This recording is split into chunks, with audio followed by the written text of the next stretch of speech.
Assalamualaikum warahmatullahi wabarakatuh. Selamat siang semuanya. Pada pertemuan kali ini kita akan belajar mengenai penyakit pada masa kehamilan ya, untuk mata kuliah keperawatan maternitas. Baiklah, kita akan membahas sekilas ya mengenai apa saja penyakit-penyakit yang akan ditimbulkan pada saat selama kehamilan, yang tadinya tidak mempunyai penyakit tersebut sebelum hamil, kemudian saat pada masa kehamilan penyakit tersebut itu menjadi muncul selama masa kehamilan dan nantinya akan menghilang lagi setelah pasca melahirkan. Dan ada juga penyakit-penyakit yang nantinya akan memperberat ibu pada masa-masa kehamilan.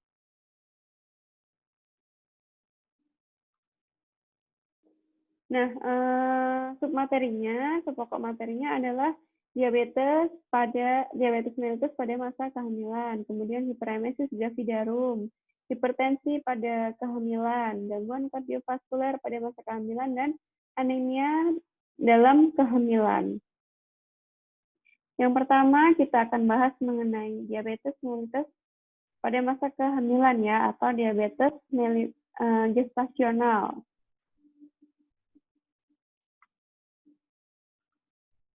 Nah, diabetes mellitus gestasional itu adalah penyakit diabetes mellitus yang muncul pada saat mengalami kehamilan ya, pada saat ibu tersebut hamil.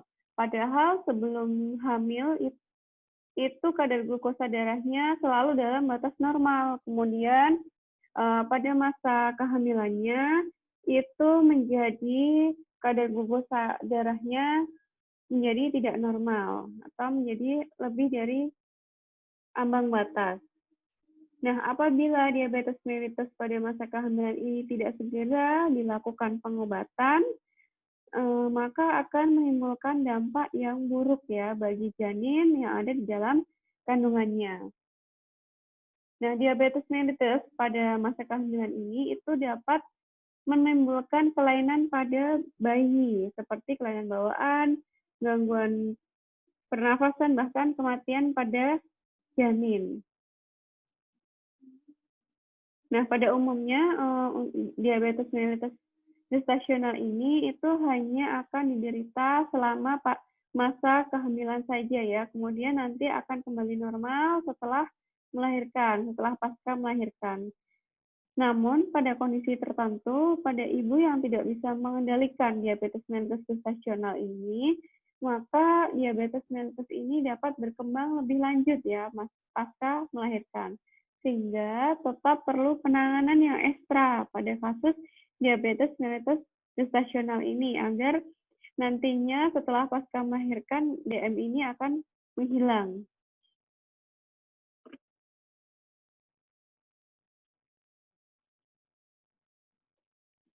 Nah, pada penderita gestasional diabetes mellitus, sebaiknya itu melakukan pengukuran kadar HbA1c ya, karena kadar HbA1c itu akan meningkat pada umur kehamilan 12 minggu. Yang itu adalah menandakan adanya kehamilan dengan diabetes mellitus yang dapat meningkatkan resiko terjadinya cacat pada janinnya pada saat nanti janin tersebut lahir, atau dinamakan dengan kelainan kongenital ya. Nah, jika pada kehamilan dini kadar HbA1c itu lebih besar dari 12%, akan mengalami resiko keguguran atau abortus ya.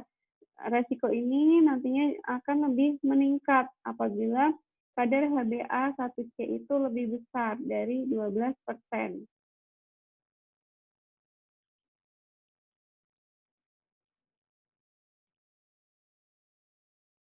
Kemudian apabila terjadi diabetes gestasional ini nanti akan terjadi keracunan kehamilan atau preeklamsi yang berat, kemudian dapat juga mengakibatkan air ketuban yang berlebih atau hidramion ya, kemudian terjadinya hipertensi, kemudian janin tumbuh besar atau makrosomia, kemudian kematian janin dalam kandungan, dan juga dapat terjadi gawat janin ya. Itu adalah faktor-faktor yang akan mempersulit persalinan pada ibu hamil dengan diabetes mellitus.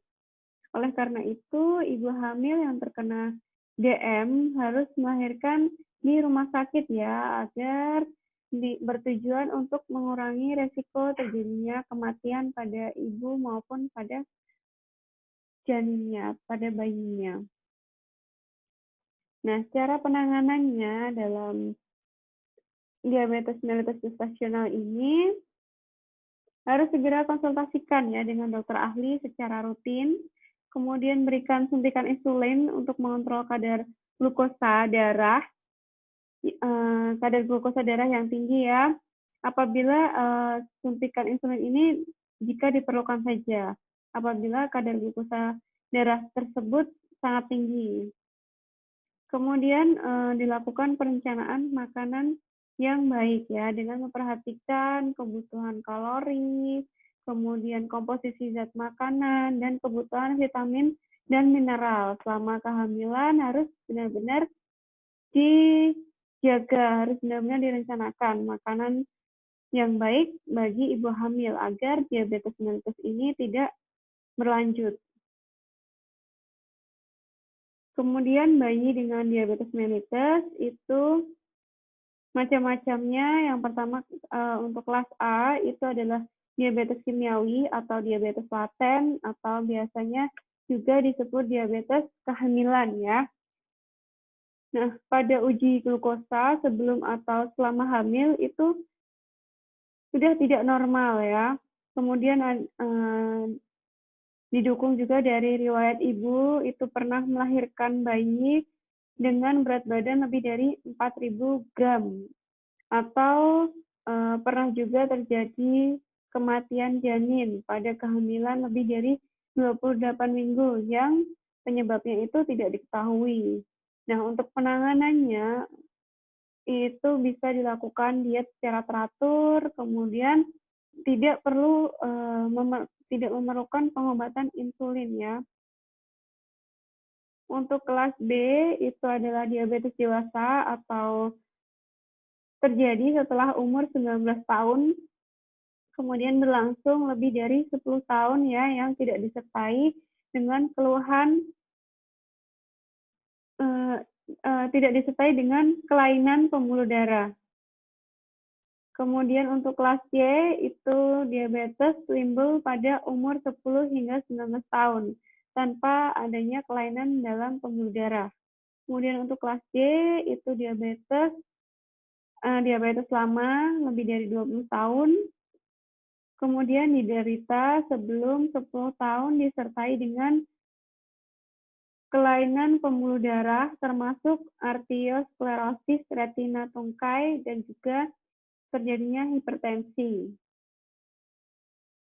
Nah, untuk kelas E itu adalah diabetes yang disertai dengan perkapuran pembuluh darah, pengkapuran pembuluh darah panggul.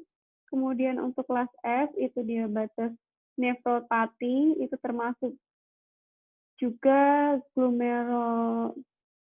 glomerulonefritis dan pyelonefritis. Kemudian untuk kelas J itu penderita mempunyai riwayat obstetri yang buruk karena pernah terjadi kegagalan reproduksi yang berulang. Kemudian untuk kelas H itu diabetes dengan kardiomyopati. Dan yang terakhir adalah kelas R ya, yaitu diabetes dengan retiniparia maligna.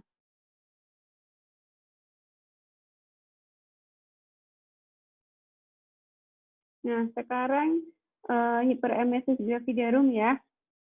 Untuk hiperemesis gravidarum itu adalah keluhan ringannya itu dimulai dari emesis gravidarum ya, kemudian akan meningkat, semakin meningkat. Kalau semakin meningkat itu menjadi hiperemesis gravidarum. Hiperemesis gravidarum itu adalah mual muntah yang berlebih ya pada wanita hamil. lebih dari 10 kali per hari mual muntahnya. Dan biasanya terjadi pada umur kehamilan 4 hingga 10 minggu ya pada TM pertama. Kemudian memerlukan intervensi khusus dan peningkatan kadar estrogen dan HCG yang tampak signifikan.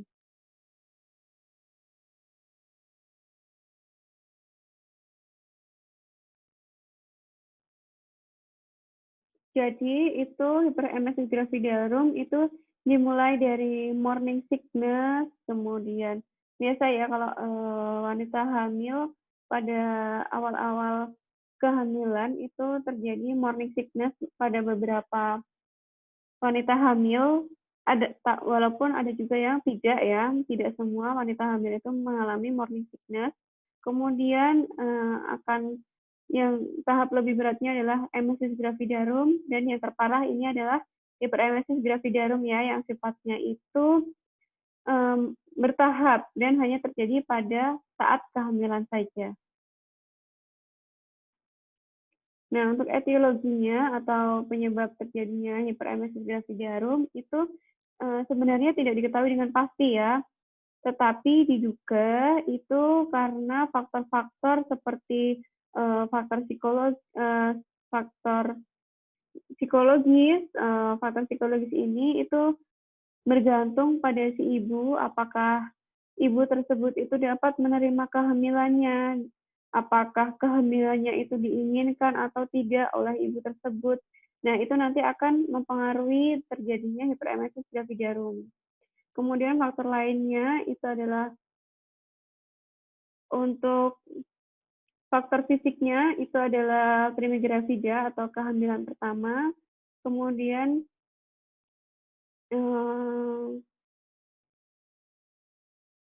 mola hidatidosa, kemudian kehamilan janda, dan hidramion. Untuk pada primigravida itu biasanya lebih sering ya terjadi hiperemesis gravidarum daripada multigravidarum. Kemudian selanjutnya adalah faktor fisik lainnya adalah masuknya villi choriolis dalam sirkulasi darah ibu sehingga dapat menyebabkan hiperemesis gravidarum.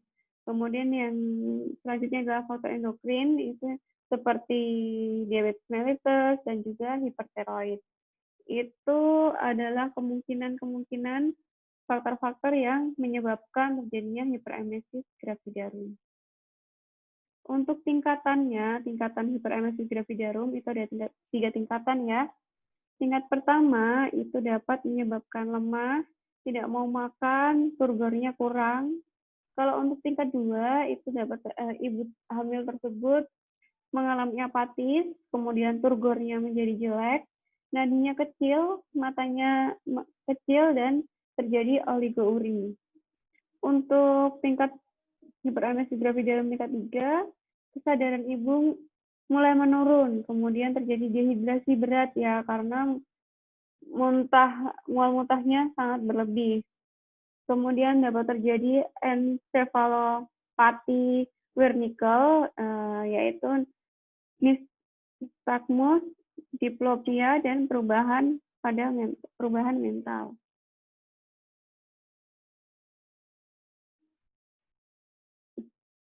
Oligouri itu terjadi karena hipovolemia ya, sehingga aliran darah ke ginjal itu menjadi menurun, yang dapat mengakibatkan produksi urin itu menjadi menurun. Bahkan juga dapat terjadi anuria. Berat ringannya oligouri ini akan menggambarkan seberapa beratnya terjadinya hipovolemia dan juga menggambarkan berat ringannya preeklamsi. Nah, untuk penata laksanaannya, itu berikan konseling mengenai kehamilan.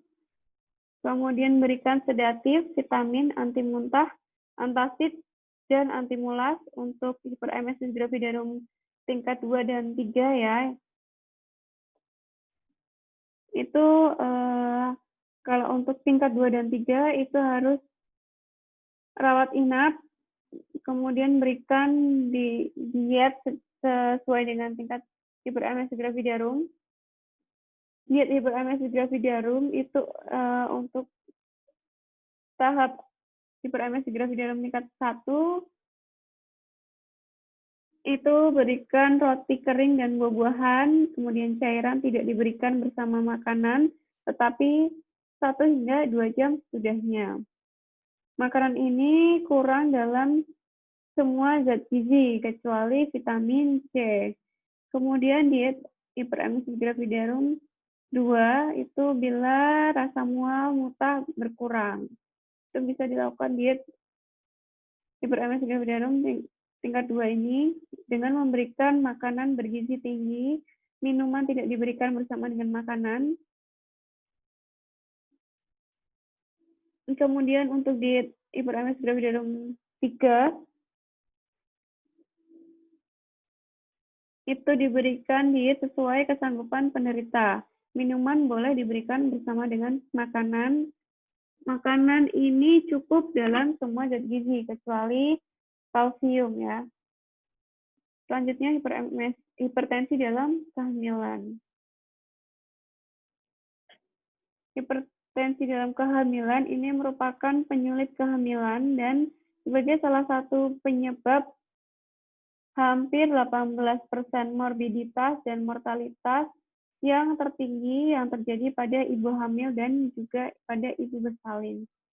Jadi hipertensi dalam kehamilan ini dapat terjadi pada semua lapisan ibu hamil ya, sehingga pengetahuan mengenai pengelolaan atau penatalaksanaan dalam hipertensi dalam kehamilan itu harus benar-benar dipahami oleh semua tenaga medis, baik itu tenaga medis yang berada di pusat maupun yang bertugas di daerah. Selain itu juga karena etiologi hipertensi selama kehamilan ini juga tidak jelas ya, dan juga persalinan masih ada yang ditolong oleh tenaga non-medis, serta sistem rujukan itu juga belum benar-benar sempurna. Sehingga kita sebagai tenaga kesehatan itu harus benar-benar paham bagaimana cara penanganan yang tepat dan yang cepat pada kasus-kasus ibu hamil atau ibu bersalin yang mengalami hipertensi selama masa kehamilan. Untuk klasifikasi hipertensi dalam kehamilan itu ada beberapa klasifikasi ya. Untuk klasifikasi menurut The American College of Obstetricians and Gynecologists itu dibagi menjadi 4. Yang pertama adalah PIE atau Pregnancy Induced Eclampsy atau preeklamsi atau kehamilan yang menginduksi preeklamsi ya. PIE ini sebagai triad hipertensi ya, hipertensi, proteinuri dan udim yang nantinya akan berkembang setelah umur kehamilan 20 minggu. Kemudian yang kedua adalah hipertensi kronis. Hipertensi kronis itu karena adanya hipertensi yang sudah ada sebelum masa kehamilan dan nantinya akan berlanjut hingga pasien atau ibu hamil tersebut itu dalam keadaan hamil. Jadi sebelum hamil ibu tersebut sudah mempunyai hipertensi. Kemudian setelah hamil juga akan berlanjut. Kemudian yang ketiga adalah superimposed preeklamsi, di mana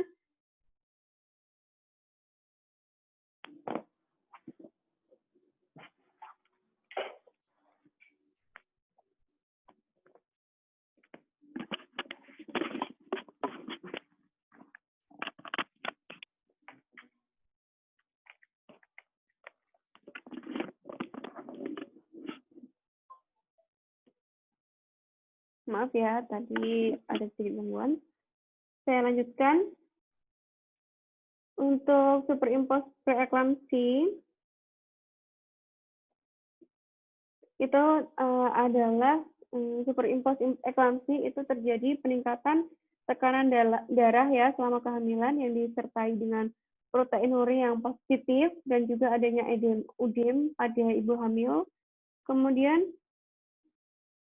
pada kehamilan sebelumnya itu juga ibu tersebut telah menderita hipertensi. Untuk hipertensi gestasional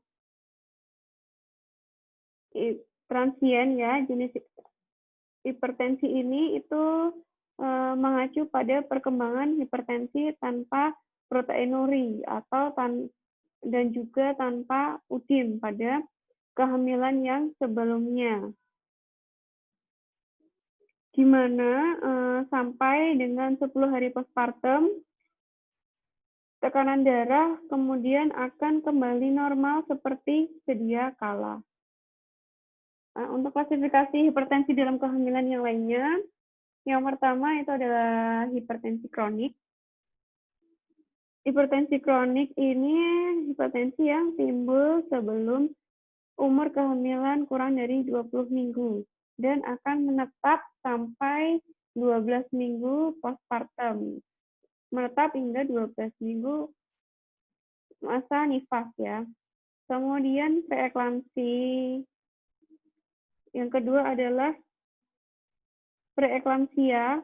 Itu adalah hipertensi yang timbul setelah umur kehamilan lebih dari 20 minggu yang disertai dengan protein urin. Kemudian eklamsi itu adalah preeklamsi yang disertai dengan kejang-kejang dan atau koma. Jadi pada tahap ini klasifikasi ini yang pertama terjadi PE atau eklamsi.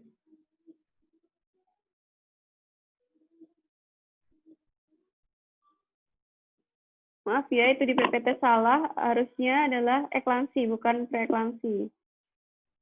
PE itu adalah preeklamsi, kemudian yang berlanjut sampai ke eklamsi.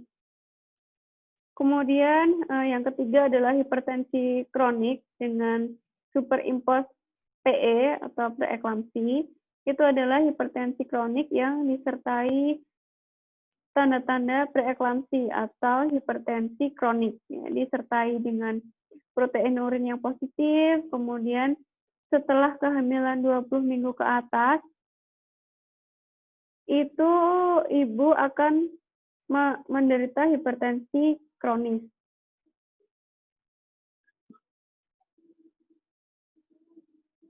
Kalau hipertensi kronik dengan superimpos preeklamsi ini, itu menunjukkan gejala ya, maupun tanda-tanda gejala yang mengarah ke arah kejang, atau biasanya disebut dengan impending eklamsi ya, atau PEB dengan ancaman eklamsi. Yang terakhir adalah hipertensi gestasional atau transien hipertensi. Itu hipertensi yang timbul pada kehamilan tanpa disertai dengan adanya proteinurin. Dan hipertensi tersebut akan menghilang setelah 3 bulan postpartum atau kehamilan dengan tanda-tanda preeklamsi tetapi tanpa adanya proteinurin yang positif.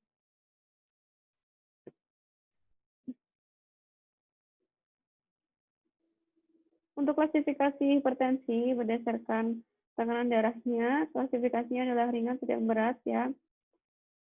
Yang pertama yang harus kalian ingat terlebih dahulu adalah dikatakan hipertensi itu apabila tekanan darah sistolik dan diastoliknya itu lebih dari sama dengan 140 per 90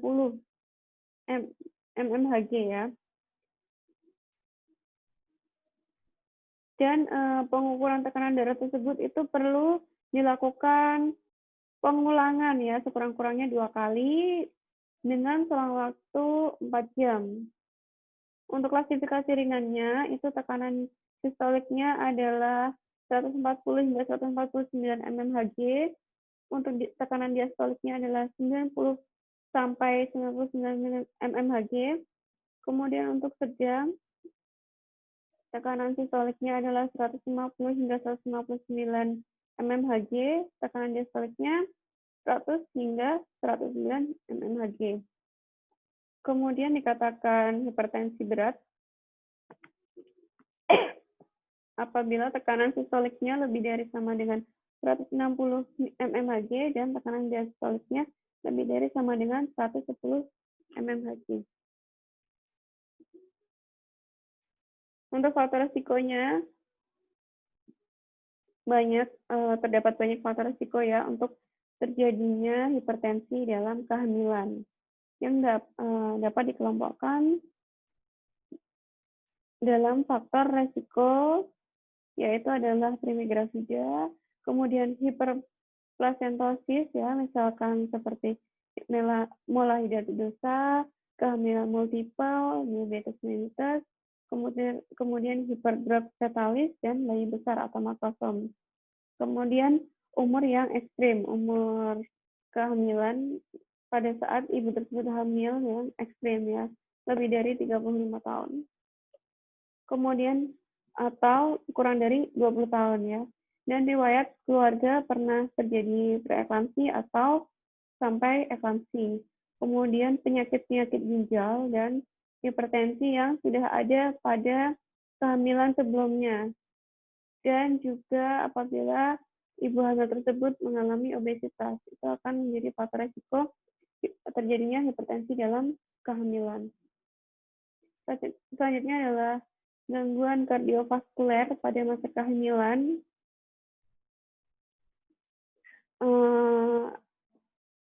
Ini adalah gangguan jantung yang terjadi karena adanya perubahan kardiovaskuler ya, yang disebabkan oleh peningkatan kardiak afterload akibat dari hipertensi dan penurunan kardiak preload akibat hipovolemia. Jadi penyakit jantung itu adalah sebagai penyebab utama dalam urutan ketiga ya, terjadinya kematian atau mortalitas pada wanita yang berusia 25 hingga 44 tahun.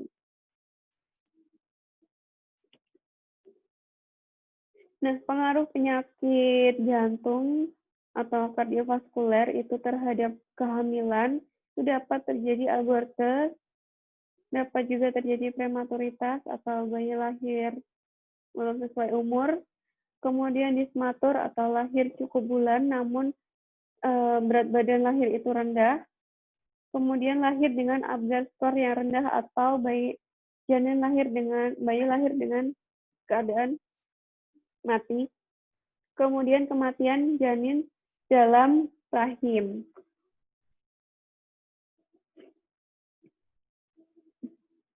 Nah, saat-saat yang berbahaya bagi penderita penyakit jantung itu pada kehamilan umur kehamilan 32 hingga 36 minggu. Ini akan menjadi masa-masa yang paling berbahaya ya bagi ibu hamil yang menderita penyakit jantung karena volume darah itu akan mencapai puncaknya ya, atau yang disebut dengan hipervolemia. Kemudian pada kala 2 itu juga akan menjadi saat-saat yang berbahaya bagi ibu hamil yang menderita penyakit jantung karena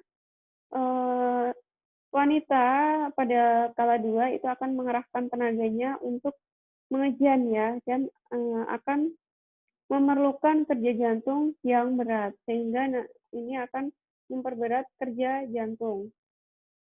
Kemudian pada pasca persalinan, karena darah dari ruang intervillus plasenta yang sudah lahir sekarang masuk semua ke dalam sirkulasi darah ibu, sehingga akan berbahaya ya bagi penderita penyakit jantung. Dan pada masa nifas juga akan berbahaya ya bagi ibu hamil yang menderita penyakit jantung tersebut, karena kemungkinan adanya infeksi pada masa postpartum. Nah, yang terakhir adalah anemia dalam kehamilan. Itu adalah suatu keadaan di mana eritrosit yang beredar atau konsentrasi hemoglobin itu akan menurun ya. Nah, anemia dalam kehamilan itu terjadi apabila kondisi ibu itu dengan kadar Hb atau hemoglobin yang kurang dari 11 gram per sen ya pada TM1 dan pada TM3 itu kadar Hb-nya kurang dari 11 gram per sen. Atau kalau pada TM2 itu kadar Hb ibu hamil tersebut kurang dari 10,5 gram per sen, sehingga akan menyebabkan terjadinya penurunan oksigen dari paru ke jaringan parestar akan mengalami penurunan, sehingga terjadinya anemia dalam kehamilan. Untuk patofisiologinya, dalam kehamilan itu akan terjadi hipervolemia yang akan mengakibatkan terjadinya hemodilusi atau pengenceran darah, karena ini disebabkan karena bertambahnya plasma yang lebih besar dibandingkan dengan sel-sel darah, sehingga terjadi hemodilusi atau pengenceran darah ya. Nah, penyebabnya terjadi anemia dalam kehamilan itu karena dalam kehamilan itu akan terjadi hipovolemia tadi ya, yang akan menyebabkan terjadinya pengenceran darah karena bertambahnya sel-sel darah kurang dibandingkan dengan bertambahnya plasma. Kemudian pertambahan sel darah itu tidak sebanding dengan pertambahan plasma darah. Kemudian kurangnya zat besi dalam makanan yang dikonsumsi ibunya itu mengonsumsi zat besi yang kurang, dan juga karena kebutuhan zat besi yang meningkat itu tidak diimbangi ya dengan makanan atau asupan atau suplemen, sehingga terjadinya anemia dalam kehamilan. Kemudian karena terjadinya gangguan pencernaan dan absorpsi. Nah, itu adalah etiologi terjadinya anemia dalam kehamilan ya. Kemudian untuk diagnosanya, untuk DS dan DO-nya pada data subjektif itu, diagnosa subjektif itu terus dapat keluhan ibu hamil tersebut mengeluh lemah, pucat, mudah pingsan, sementara tekanan darahnya itu normal. Kemudian ibu juga mengatakan bahwa dirinya sering kelelahan dan terjadi kelemahan umum. Terkadang juga terjadi palpitasi dan juga dyspnea, dan juga adanya riwayat penyakit yang mendukung ya, seperti riwayat infeksi. Kemudian pada diagnosa objektifnya itu pada ibu hamil tersebut mengalami takikardi, takipneu, tekanan darah melebar, kulit dan juga konjungtiva tampak pucat ya. Dan pada tes laboratorium juga menunjukkan bahwa kadar darah pada ibu hamil tersebut kurang dari 11 gram per sen pada TM1 dan 3, dan pada TM2 ada kurang dari 10,5 gram per sen. Nah, ini ya untuk klasifikasi anemia. Apabila ibu tersebut mengalami anemia ringan, itu kadar Hb-nya itu 8 hingga 10 gram per sen, untuk sedang 6 hingga 8 gram per sen, dan anemia berat kurang dari 6 gram per sen. Untuk menata laksanaannya, berikan FE ya 60 mg per hari, ini dapat meningkatkan kadar Hb 1 gram per sen per bulan ya, dengan mengkonsumsi 60 mg Fe per harinya. Kemudian diberikan jika hanya dengan Fe atau sulfosferasis ini tidak berhasil, maka kombinasikan dengan B12 sebanyak 15 hingga 30 mg per hari.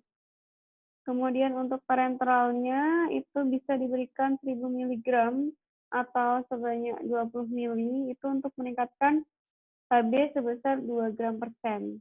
Kemudian untuk pemberian Fe itu diberikan bersamaan dengan vitamin C agar membantu penyerapan. Dan bila kadar Hb kurang dari 6 gram per sen itu maka ibu hamil tersebut harus sudah dilakukan transfusi darah ya. Nah, maaf itu di PPT salah untuk penata laksana yang pertama adalah pemberian SF ya, bukan SC. Sulfosforiasis atau Fe atau zat besi. Baik, sekian yang dapat saya sampaikan pada pertemuan kali ini. Apabila ada kurang lebihnya saya mohon maaf ya. Nanti akan kalian bisa untuk melengkapinya sudah dilengkapi oleh teman-teman kalian di tugas yang sudah saya berikan sebelumnya. Nanti akan saya share di grup ya, agar kalian semua bisa mempelajarinya.